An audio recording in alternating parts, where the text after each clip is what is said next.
2022 বিশ্বকাপের কান্না এখনো চোখে লেগে আছে ব্রাজিলিয়ান ভক্তদের। নেইমার কেঁদেছিলেন, গোটা ব্রাজিল সমর্থক স্তব্ধ হয়েছিল, কিন্তু এইবার আর না।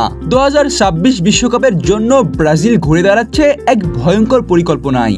আর এই পরিকল্পনার পিছনে যিনি আছেন তিনি হলেন কার্লো আনচেলত্তি, ইতিহাসের সবচেয়ে সফল কোচদের একজন। এইবার তার হাতেই ব্রাজিল। তিনি আসলেন, ব্রাজিলকে 2টি ম্যাচ খেলালেন, বিশ্বকাপ বাছাই পর্বে ধুঁকতে থাকা ব্রাজিলকে 26 ওয়ার্ল্ড কাপে কোয়ালিফাই করালেন।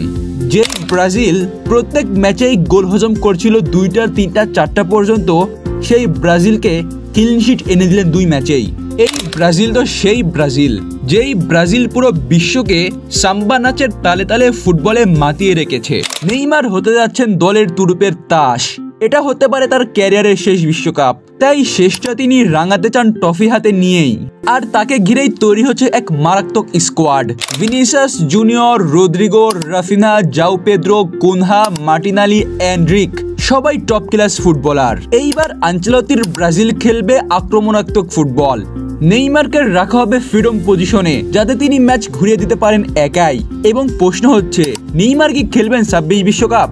উত্তর একটাই, যদি ইনজুরি মুক্ত থাকেন তাহলে নেইমার ফিরবেন রাজা হয়ে। আর আনচেলত্তি যদি ব্রাজিলকে গুছিয়ে নিতে পারে, আর যদি ব্রাজিলের এই স্কোয়াড ফর্মে থাকে, তাহলে 2026 বিশ্বকাপের ফেভারিট কে?